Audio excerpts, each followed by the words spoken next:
কারণ বারবার ইসলামের উপরে আঘাত আসতেছে, ইসলাম নিয়ে ষড়যন্ত্র হচ্ছে। যত ইসলাম নিয়ে, দিন নিয়ে, ধর্ম নিয়ে ষড়যন্ত্র হোক না কেন, এদেশের মুসলমান ইসলামের জন্য, দিনের জন্য যে কোনো সময় জান মাল সব কিছু কোরবানি করতে তৈরি আছে। আছে কি আছে না?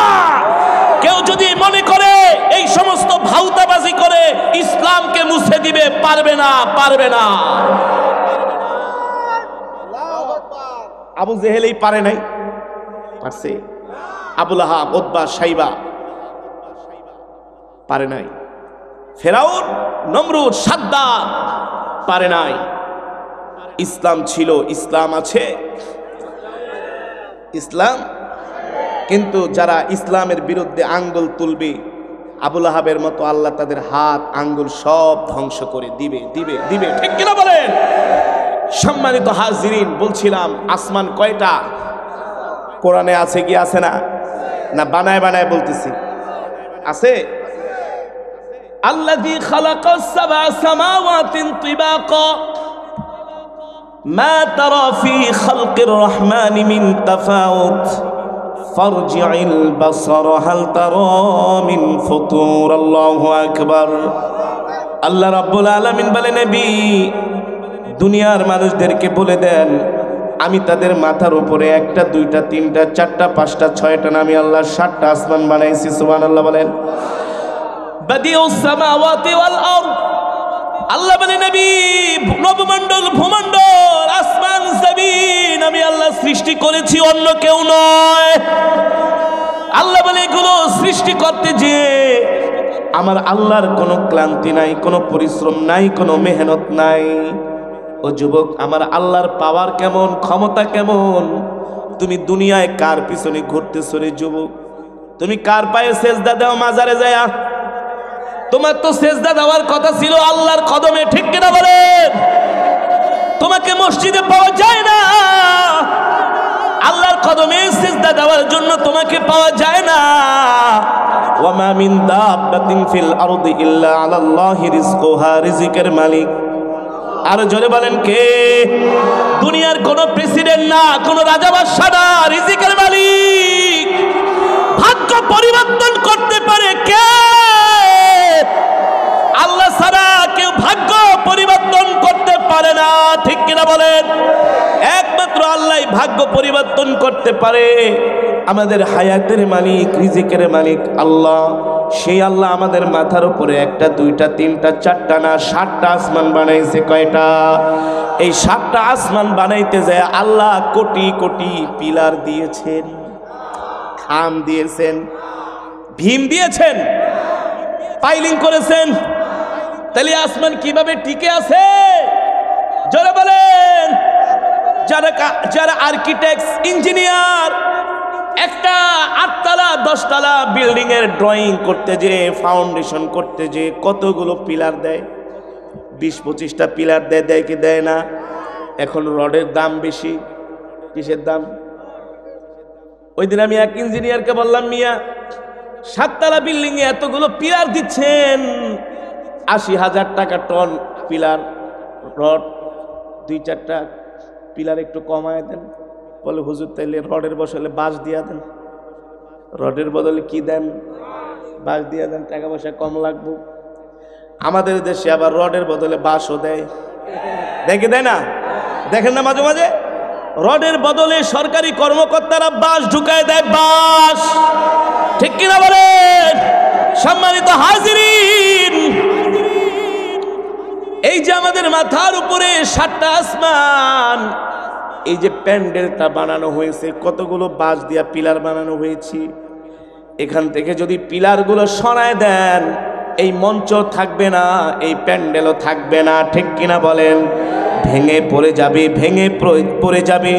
কিন্তু আমার আল্লাহ আমাদের মাথার উপরে কিভাবে 7টা আসমান বানাইলেন? কোনো পিলার নাই, খুঁটি নাই, তার মানে সর্বময় ক্ষমতার মালিক। আরো জোরে বলেন কে? একবার আমি দুবাই থেকে বাংলাদেশে আসতেছিলাম এমিরেটস এয়ারলাইন্সে। 2 ঘন্টা বিমান চলার পরে আমার একটু ঘুম চলে আসলো। দেখি আমার সামনে 2টা সিট খালি আছে, বিমানের যিনি ক্রু ছিলেন তিনি আয়েশা বললেন, হুজুর আপনি কি ঘুমাবেন নাকি? আমি বললাম এই সামনের সিটে একটু ঘুমাই। বলে, হুজুর আমি আপনার অনেক বড় ভক্ত, আপনার সাথে এতক্ষণ কথা বলতে আমি লজ্জা পাচ্ছিলাম, ভয় পাচ্ছিলাম, কিছু মনে করেন কিনা? যদি আপনি আমাকে একটু অনুমতি দেন আমি আপনাকে সুন্দর একটা ঘুমের ব্যবস্থা করে দিই। আমি বললাম, মিয়া বিমানের মধ্যে আবার কি ব্যবস্থা করবেন? বলেন, না হুজুর আমাদের 2 জন প্যাসেঞ্জার দুবাই থেকে আসার কথা ছিল বিজনেস ক্লাসে। কোন ক্লাস? বিজনেস ক্লাস, 2টা সিট খালি। আপনি যদি কিছু মনে না করেন, এতটুকুন যদি খেদমত করার আমাকে সুযোগ দেন, আমি আপনাকে নিয়ে একটু বিজনেস ক্লাসে বসাই। আমি বলি, সেটা আবার কি? বলে, বিজনেস ক্লাস সিট একেবারে ভেঙে দিলে আপনি আরাম করে লম্বা হয়ে ঘুমাইতে পারবেন। আমি বললাম, ঠিক আছে তাহলে 1 ঘন্টা ঘুমাই, চলেন। বিমানের বিজনেস ক্লাসে আমাকে নিয়ে যাওয়া হলো। আর বিমানের বিজনেস ক্লাস তো আর পিছনে থাকে না, থাকে সামনে। একেবারে বিমানের যেখানে পাইলট থাকে তার পিছনে বিমানের বিজনেস ক্লাসগুলো থাকে। তো আমাকে সেখানে নিয়ে যাওয়া হলো, 2টা সিট আমার জন্য খালি করে দিল। বলে, হুজুর আপনি ঘুমান আরাম করে। আমি ঘুমাচ্ছি। আধা ঘন্টা ঘুমানোর পরে মনে মনে চিন্তা করি, এত 1000 ফিট উপর দিয়া বিমান যাচ্ছে, 30,000 ফিট উপরে, কত হাজার। মাঝে মাঝে চিন্তা করি, যদি আল্লাহ না করুক, যদি কিছু হয়ে যায় তাহলে নগদে কি শেষ, বাঁচার কোনো উপায় আছে? আবার আসমানের দিকে তাকাই, কোরআনের আয়াত মনে পড়ে গেল, আল্লাহু আকবার, আল্লাযী খালাকা সাবা সামাওয়াতিন তিবাকা। আল্লাহ বলে, বান্দা আসমানের দিকে তাকা, এত বড় আসমান বানাইলাম, কোনো খুঁটি নাই, কোনো খাম্বা নাই।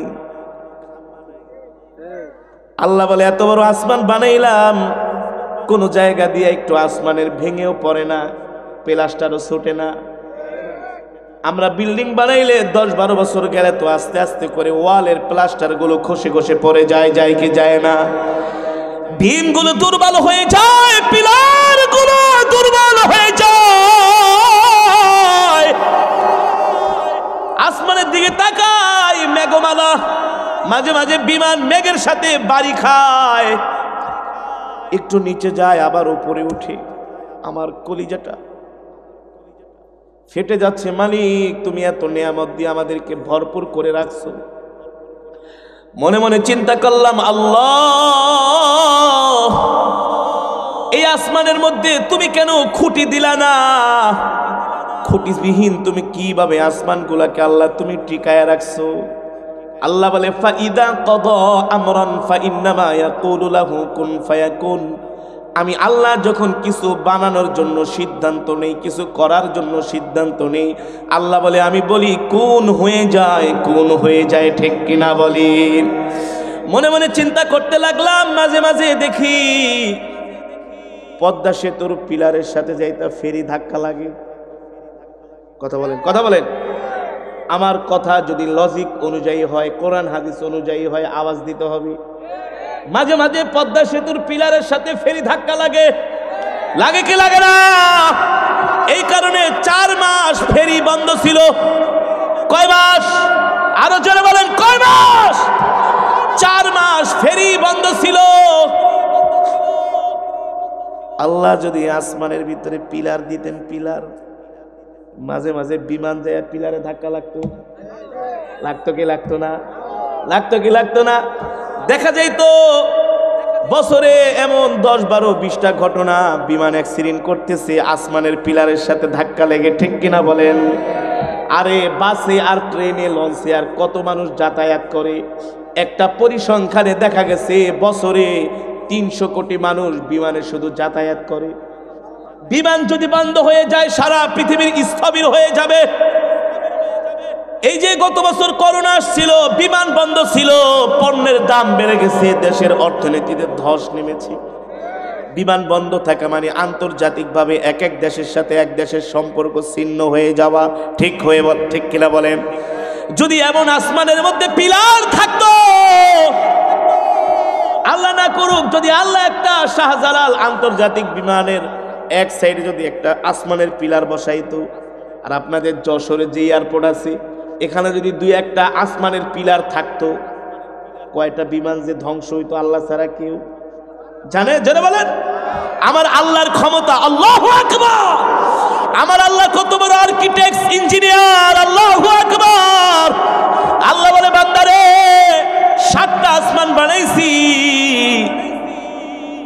এই আসমান কোনোদিন ভাঙবেও না, চুরবেও না, কোন জায়গা দিয়ে একটা আস্তর ছুটেও পড়বে না। আল্লাহু আকবার। আজ পর্যন্ত এমন শুনবা না চতুর্থ আসমান ভাঙ্গা তৃতীয় আসমানের উপরে পড়ছে, তৃতীয় আসমান ভাঙ্গা দ্বিতীয় আসমানে পড়ছে, দ্বিতীয় আসমান ভাঙ্গা পৃথিবীতে পড়ছে, কোনোদিন শুনবা না, ঠিক কিনা বলেন? আল্লাহ বলে, হ্যাঁ হ্যাঁ হ্যাঁ, যখন সময় হবে ইয়াউমা নাতুইস সামাআ কাতাইস সিজিল লিল কুতুব। আল্লাহু আকবার। আল্লাহ বলে, এই আসমান ভাঙবে না, চুরবে না, ফাটবে না, কিন্তু আমি আল্লাহ যেই দিন চাইবো এই 7টা আসমানকে কাগজের মতো পেঁচাইয়া আল্লাহ বলে আমার কুদরতি হাতের মুঠায় নিয়ে আসার মারবো। আসার, আল্লাহু আকবার। আসার মারার সাথে সাথে সব ভেঙে চুরে খান খান হয়ে যাবে, ঠিক কিনা বলে? সম্মানিত হাজিরিন, আল্লাহ বলে, এই দুনিয়া আমি বানাইলাম, এই আসমান জমিন আমি বানাইলাম, সব কিছুর মালিক কে? আরো জোরে বলেন কে? আল্লাহ বলে, সব কিছু আমি বানাইলাম, সব কিছুর মালিক আমি, কিন্তু আমার জমিনে থাইকা অন্য কেউ মাতবরি করবে, এটা আমি আল্লাহ সহ্য করব? আমার জমিনে থাইকা অন্য কেউ মাতবরি করবে, আমার বিধানের বিরুদ্ধে কথা বলবে, ইসলামের বিরুদ্ধে কথা বলবে, আল্লাহ বলে আমি এটা মানতে পারবো? তার মানে জমিন যার, আইন চলবে তার। জমিন যার, আসমান যার, বিধান চলবে তার, ঠিক কিনা বলেন? এই কারণেই তো আল্লাহ রাব্বুল আলামিন মক্কার জমিনে আমার নবীকে কোরআন দিয়া পাঠাইলেন। ও নবী, আমি আপনাকে কোরআন দিলাম, যান যান কোরআনের দাওয়াত দেন, আর এই কোরআনের রাজ কায়েম করেন। আবু জেহেলের মাতবরি আমি আল্লাহ সইব না, আবু লাহাবের ফটকা আমি আল্লাহ সহ্য করতে পারবো না। উতবা সাইবারা আমার দ্বীনের বিরুদ্ধে কথা বলবে, এটা হবে না। আল্লাহ বলে, আমার জমিনে একমাত্র আমার কোরআনের আইন চলবে। কিসের আইন? বলে, হুজুর খুব ভালো, খুব ভালো হুজুর। যখন কোরআনের আইনের কথা বলে তখন বলে হুজুর খারাপ, ঠিক কিনা বলেন? কারণ কোরআনের আইন প্রতিষ্ঠা হয়ে গেলে এই সমস্ত অত্যাচারী শাসকদের কোনো বিল থাকবে না, বাদ হয়ে যাবে, ঠিক কিনা বলেন? ভ্যানিশ হয়ে যাবে, ঠিক কিনা বলেন? এ কারণে আল্লাহ বলে, নবী, আবু জেহেল আপনার উপরে মাতবরি করে, এটা আমি আল্লাহ সইতে, আমার জমিনে আমার আইন চলবে, ঠিক কিনা বলে? এ কারণে নবীজি কোরআন নিয়ে মক্কার জমিনে কোরআনের দাওয়াত দিতে লাগলেন। এতদিন নবীজি মিষ্টি মিষ্টি কথা বলছে। আবু জেহেল বলে ভাতিজা খুব ভালো, মোহাম্মদ খুব ভালো, আবু লাহাব বলে খুব ভালো, উতবা বলে ভালো, সাইবাও বলে ভালো, আবু সুফিয়ানও বলে ভালো, ওলীদ ইবনে মুগীরাও বলে ভাতিজা খুব ভালো মানুষ। কিন্তু আল্লাহর নবী যেদিন থেকে বললেন জমিন যার, আইন চলবে তার, এই আবু জেহেলদের মাথা নষ্ট হয়ে গেল। এটা আবার বলে কি, ঠিক কিনা বলেন? আমরাও যখন বলি এই জমিন যার, আইন চলবে তার, এক আল্লাহর আইন চলবে, যারা আমাদেরকে ভালোবাসে তারাও বলে হুজুর তো খুব গরম গরম কথা কয়। এতক্ষণ তো কোরআন তেলাওয়াত করছিলেন, খুব মজা। কি আমাকে আমার এক ভক্ত, অনেক বড় একজন কর্মকর্তা, অনেক বড় পাওয়ারফুল, বলে হুজুর আমি আপনাকে কিছু সাজেশন দিব। কি সাজেশন? বলেন আপনি শুধু কোরআনের তেলাওয়াতই করেন, আপনার তেলাওয়াত খুব ভাল লাগে। তা ওয়াজ কয়, আপনি ওয়াজের ভিতরে যে মাঝে মাঝে একটু গরম গরম কথা কন, গরম গরম কথা কন, এটা তো ভালো লাগে না। আমি বলছি আমার নবী যখন কোরআনের তেলাওয়াত করতেন, আবু জেহেলও নবীর কোরআন তেলাওয়াত শুনতেন।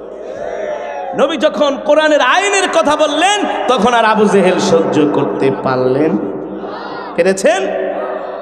পারেন নাই তো পারেন নাই। কেমন বিরোধিতা! নবীজির কোরআনের দাওয়াতকে বন্ধ করে দেওয়ার জন্য আবু জেহেল এত চক্রান্ত, এত ষড়যন্ত্র শুরু করলো।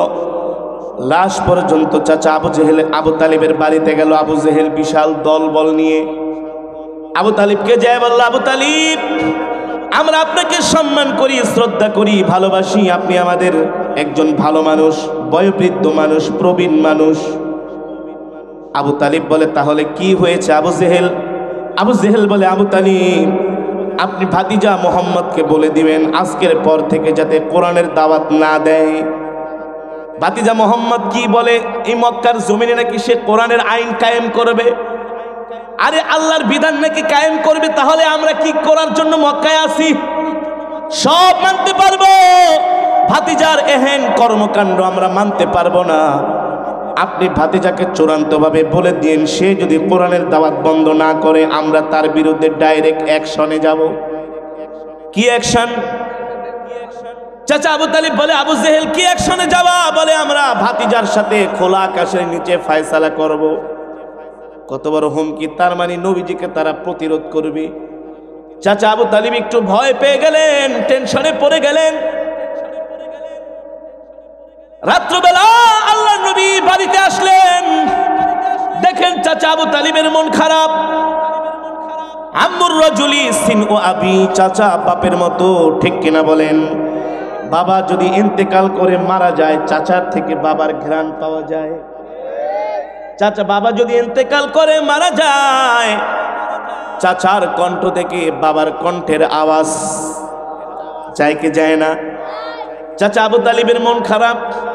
রাত্রবেলা আল্লাহর পয়গম্বর বাড়িতে আসছেন।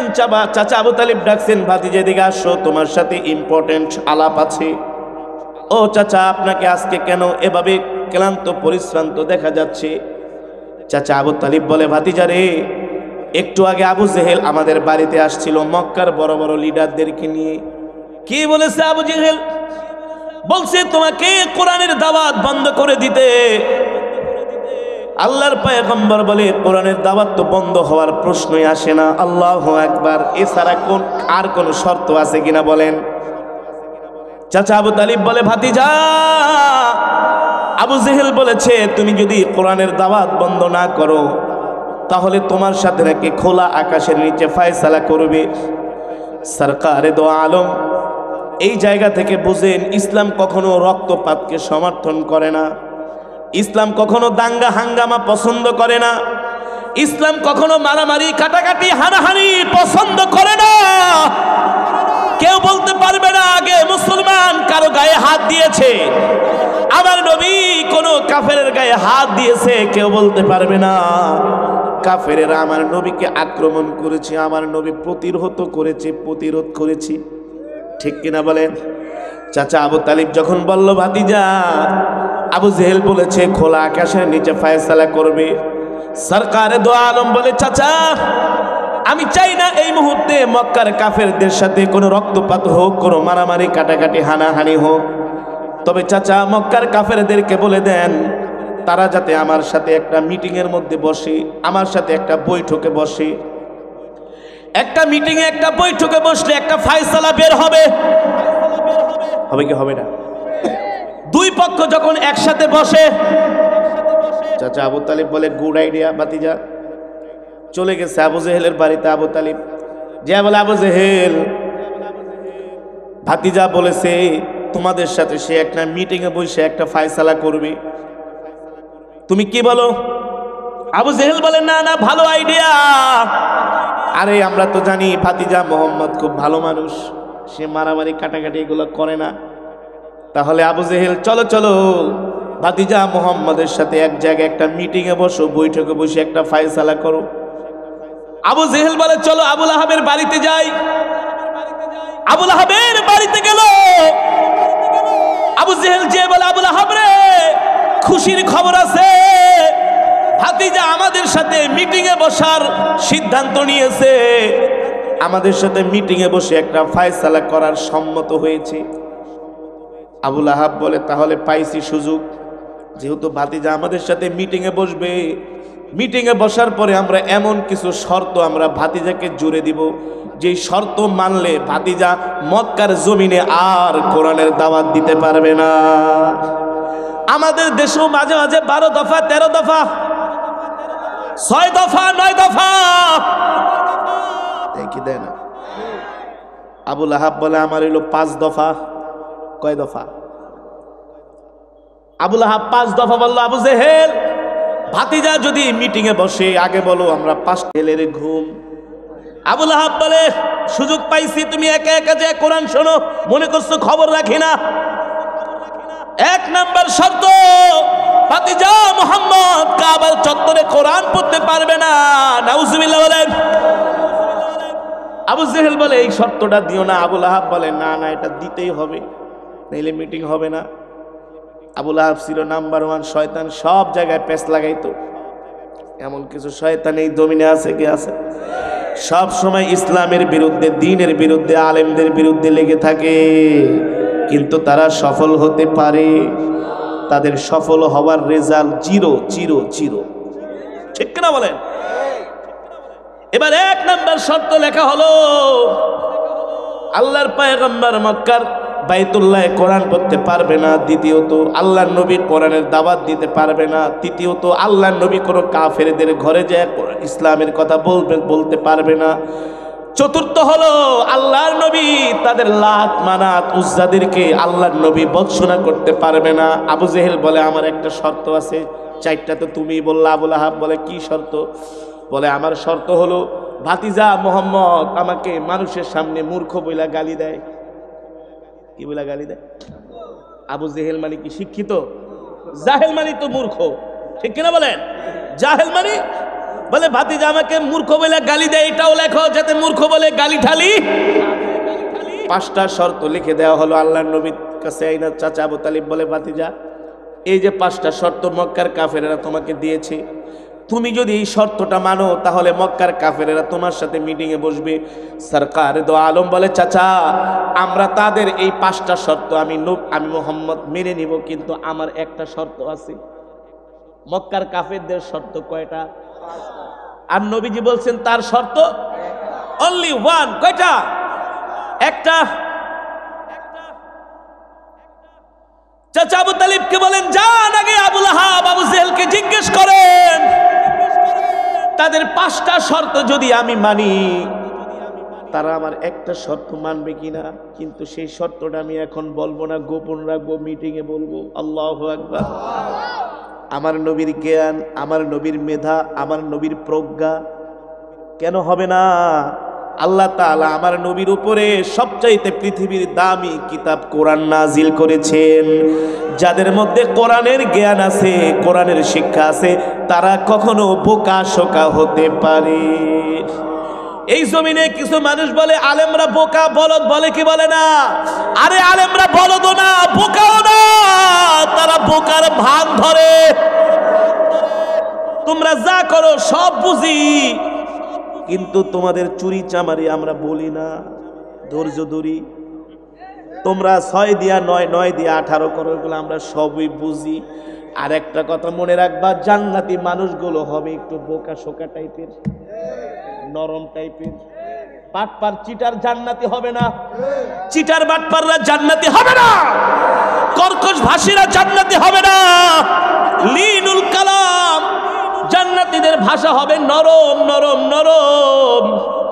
এই দুনিয়ার জমিনে দেখবেন এমন কিছু মানুষ আছে একেবারে নরম, ধৈর্যশীল, বোকা শোকা, অত কিছু বোঝে না। নবীজি বলে তারাই জান্নাতি। আর যেই বাটপারেরা 4 দিয়া 6, 6 দিয়া 9, খালি পেঁয়াজ জিলাপির মতো, এগুলো জান্নাতি না। আগে জাহান্নামে যাবে, মায়ের মুড়ি খায়া সোজা হইয়া তারপরে জান্নাতে। ঠিক কিনা বলে? আল্লাহর পয়গম্বর কেমন বুদ্ধি আমার নবীর, যায় বলেন ওগো চাচা, তাদের 5টা শর্তের পরিবর্তে আমি একটা শর্ত দিব, তারা মানবে কিনা? চাচা আবু তালিব যায় বলে আবু জেহেল আবু লাহাব, ভাতিজা তোমাদের 5টা শর্ত মানবে। আবু জেহেলকে বলছিলাম না ভাতিজা খুব ভালো মানুষ মোহাম্মদ। আবু লাহাবকে, আরে বেটা আমি তো ভাতিজার নাম আলামিন উপাধি দিছি তোমাদেরকে বইলা শুইলা। আবু তালিব বলে হে আবু জেহেল, এখানে কথা আছে,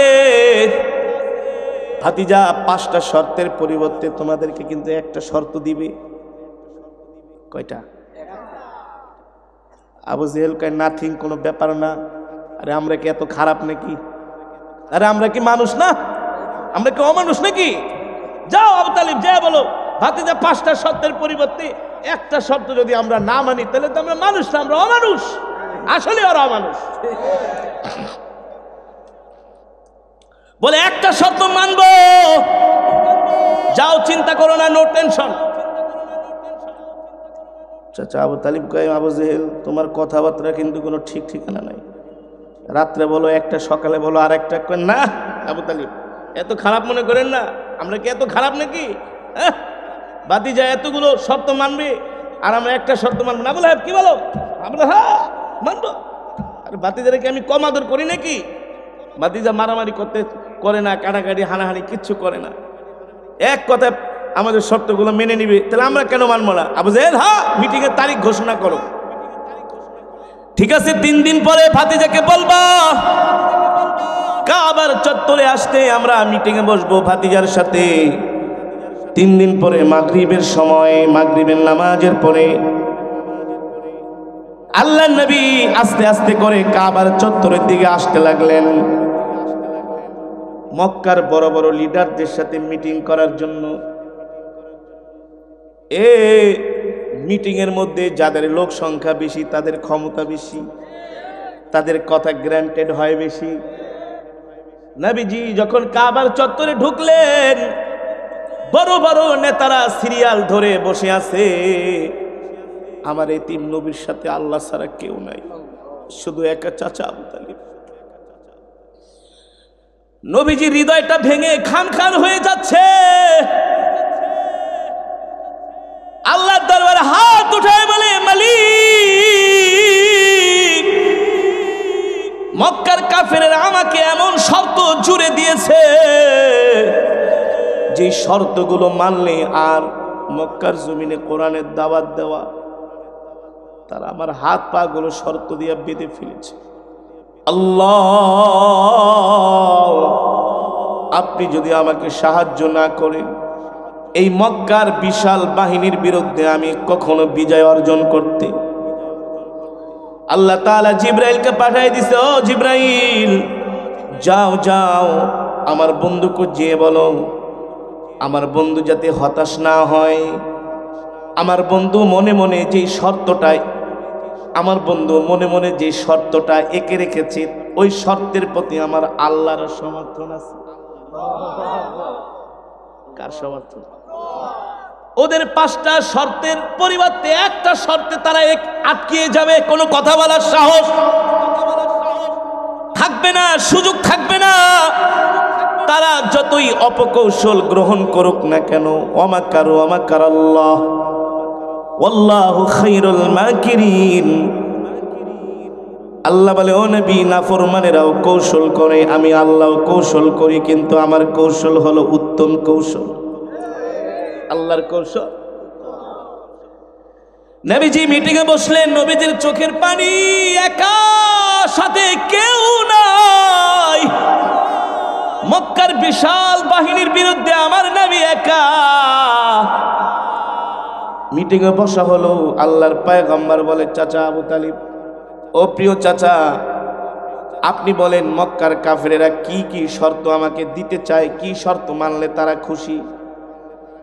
1 নম্বরে আবু জেহেল দাঁড়ায় বলে, ও ভাতিজা মোহাম্মদ, তুমি আমাকে মূর্খ বইলা গালি দাও, আজকের পর থেকে আমাকে আর মূর্খ বইলা গালি দিতে পারবা না। আল্লাহর নবী বলে, চাচা আপনাকে আমি মূর্খ বইলা গালি দেই না, আপনি আপনার যেই নাম, এই নামের মিনিংই তো হচ্ছে নির্বোধ, মূর্খ। আমি কি করব? আর আপনি যে কাজগুলা করেন সব মূর্খের মতোই করেন। আল্লাহর পয়গম্বর বলে, ঠিক আছে শুনলাম আপনার এটা দ্বিতীয়ত। আবুল আহাব বলে, হে ভাতিজা মোহাম্মদ, আজকের রাত্রের পর থেকে তুমি আর কাবার চত্বরে দাঁড়ায় কোরআন পড়বা না। সরকার দো আলম বলেন, কোরআন পড়লে তাতে সমস্যা কি? বলে, তুমি যখন কোরআন পড়ো রাত 2টা 3টা বাজে, আমরা আমাদের সন্তানদেরকে ঘরে রাখতে পারি না, তারা ঘুম বাদ দিয়া কাবার চত্বরে আইসা তোমার তেলাওয়াত শোনে, আমরা বিভ্রান্তির মধ্যে পড়ে যাই। আমাদের সন্তানেরা আমাদেরকে এমন প্রশ্ন করে উত্তর দিতে পারি না। তোমার কোরআন তেলাওয়াত, তোমার কণ্ঠ এতটা আকর্ষণীয়, পাগল হয়ে যায়, বিমোহিত হয়ে যায়। আবু জেহেল মনে মনে কয়, হ্যাঁ ঠিকই তো, আমিও তো আসি, কিন্তু আজকের পর থেকে আর তুমি কোরআন পড়তে পারবা না। আবু জেহেল এই কথা শুনে আবুল আহাবের দিকে চোখ বড় বড় করে তাকায়, সব জায়গায় আবুল আহাব বাম হাত ঢুকায়, এটা রাখো, এই শর্তকে না, এটা আজকে পাশ করতেই হবে। আল্লাহ নবী বললেন, ঠিক আছে শুনলাম, আর দ্বিতীয়ত কি আছে? বলে আজকের পর থেকে তুমি কারো ঘরে যাবা না, যায়া কালেমার দাওয়াত দিবা না। আল্লাহ নবী তো মক্কার কাফেরদের ঘরে ঘরে ধারে ধারে বারবার যেতেন দিনের দাওয়াত নিয়ে। বলে যাইতে পারবা না। শয়তানদের কৌশল, কোরআনের দাওয়াত বন্ধ করার কৌশল কিভাবে করে দেখেন। কেউ করে এমনি, কেউ করে ঘুরায়া, হ্যাঁ, কেউ ডাইরেক্ট করে, আর কেউ কি করে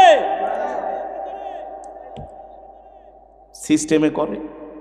বেশি সিস্টেম ভালো না, বেশি সিস্টেম ভালো না, বেশি কৌশল ভালো না। আল্লাহ নবী বললেন, ঠিক আছে শুনলাম, চতুর্থ নম্বরে কি বলবেন? চতুর্থ নাম্বার হলো, ভাতিজা তুমি আমাদের লাত মানাত উজ্জাদেরকে বৎসনা করবা না। পঞ্চম নাম্বার কি?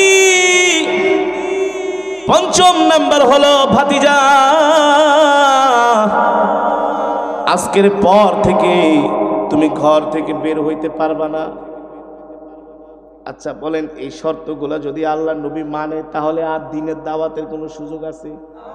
হ্যাঁ, এমনি তো শর্তের বেড়া জালে নবীকে ঘরের ভিতরে তালা মারা লাগবে না, এমনি ঘরের দরজা বন্ধ করে।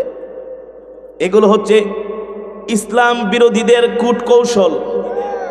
এগুলো কি কূটকৌশল, চক্রান্ত। এই চক্রান্ত নতুন না, সেই আবু জেহেল এই চক্রান্ত করেছিল।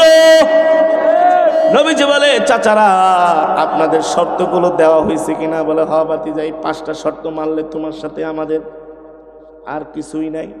নবীজি বলে, 5টা শর্ত দিয়া তো সব কেল্লা ফতেই করে দিছে, আর কি আছে এখানে?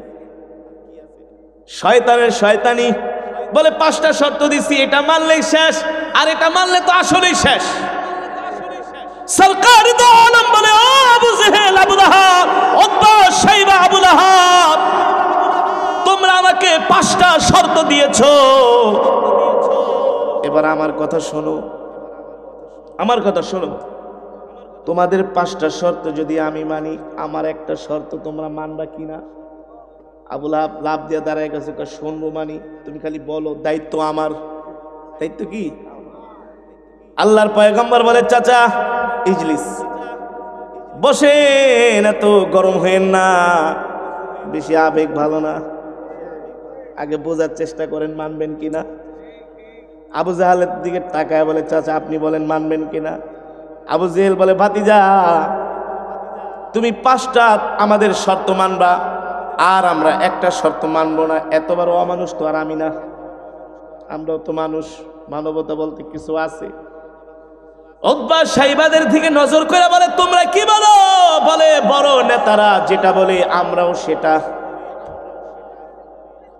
এবার সরকার দো আলম বলে, শোনেন, আপনাদের 5টা শর্ত আমি মেনে নিব যদি এই মুহূর্তে এই মজমা থেকে আপনারা আমার একটা শর্ত মানেন।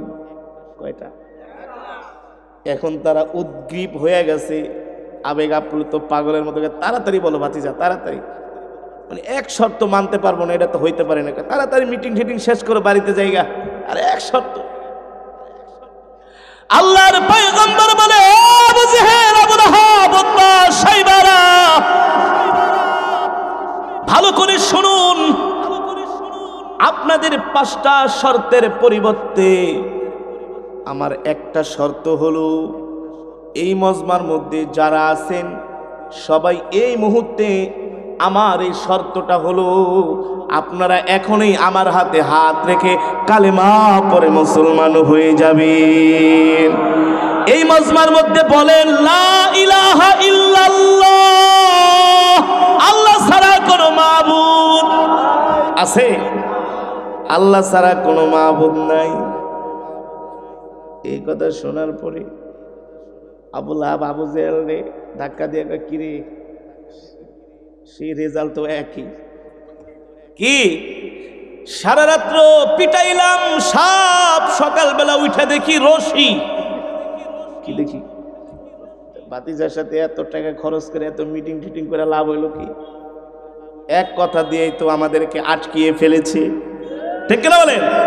আল্লাহ নবী বলে চাচা বললেন না 5টা, মানবো আমি, আপনারা একটা মানেন, কিন্তু তারা যদি ওই একটা মানতে যায় তাহলে 5টাই কিন্তু ভ্যানিশ হয়ে যায়, অকার্যকর হয়ে যায়, ঠিক কিনা বলেন? আল্লাহ নবীর জ্ঞান, আল্লাহু আকবার, কি মেধা কি বুদ্ধি আল্লাহ আমার নবীকে দিয়েছিলেন, কি বিচক্ষণতা। একজন আরেকজনকে ডাক দিয়া বলেন, না রে না, এই ভাতিজা মোহাম্মদের সাথে জীবনে পারি নাই আর কোনোদিন।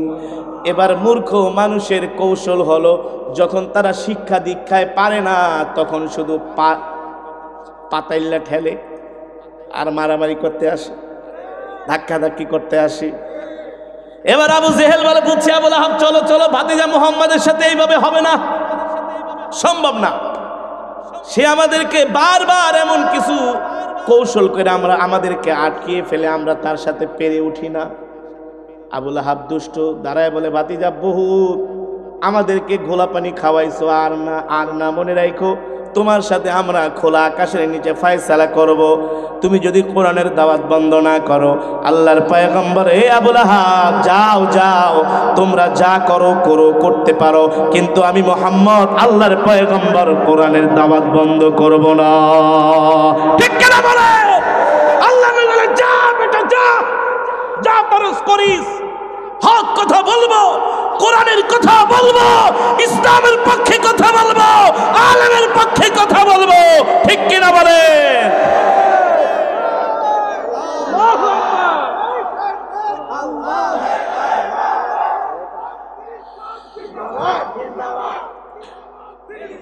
সম্মানিত হাজিরিন, এই বয়ান থেকে কি বুঝলেন? ইসলামের বিরুদ্ধে যতই ষড়যন্ত্র, যত আঘাত, যত কৌশল অপকৌশল অবলম্বন করা হোক না কেন, যতদিন বাঁচবো ইসলামের পক্ষে বাঁচবো, দ্বীনের পক্ষে বাঁচবো। যতদিন বাঁচবো ইসলামের সাথে আছি, দ্বীনের সাথে আছি, কোরআনের পক্ষে আছি, আলেমদের পক্ষে আছি। কেউ যদি মনে করে আমরা শেষ, আমরা শেষ না।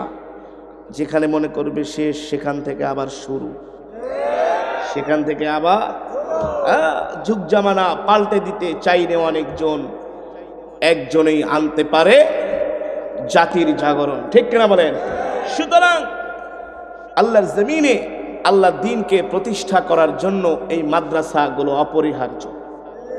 মাদ্রাসার দরকার আছে কি আছে না? এই বাংলার জমিনে একটা কথা মনে রাখবেন, যতদিন পর্যন্ত কওমি মাদ্রাসাগুলো টিকে থাকবে ততদিন পর্যন্ত এই বাংলার জমিনে ইসলাম থাকবে। লেখা রাখেন, লেখা রাখেন, এই বাংলার জমিনে যেই দিন থেকে কওমি মাদ্রাসাগুলো থাকবে না, সেই দিন থেকে দেশে ইসলামও থাকবে না, থাকবে না। কই আরবে ইসলাম আছে? গোড়ার ডিম আছে ইসলাম, ইসলাম নাই। তারা দাওয়াত ও তাবলীগকে নিষিদ্ধ কইরা তারা মদের জুয়া, নাইট ক্লাব, পতিতালয়, অবৈধ অশ্লীল গানের কনসার্টকে তারা বৈধতা দেয়। ইসলাম আছে? ইসলাম আছে? নাই, ইসলাম নাই। দ্বীনের কথাগুলো এখনো চলমান, কোরআনের আওয়াজ এখনো বাংলার জমিনে আছে। যেখানে ওলামায়ে দেওবন্দ পৌঁছেছে সেখানেই হকের আওয়াজ উচ্চারিত হচ্ছে। আরো একটা উদাহরণ দিলে তো অনেকের মাথা নষ্ট হয়ে যাবে। 20 বছর আমেরিকা আফগানিস্তানকে তছনছ করেছে, লাস্ট পর্যন্ত মোল্লাদের মাইর খায়া ভাগছে, বুঝলেন না? হ্যাঁ, তারা মনে করবে যেখানে শেষ, আল্লাহ বলে সেখান থেকে শুরু হবে। ক্ষমতার মালিক পৃথিবীর পরাশক্তি আমেরিকা লেজ ঘুটিয়ে পালাতে বাধ্য হয়েছে। এটা ওই দেশের আলেমদের কোনো কেরামতি না, এটা আল্লাহর ক্ষমতা, আল্লাহর শক্তি, ঠিক কিনা বলে?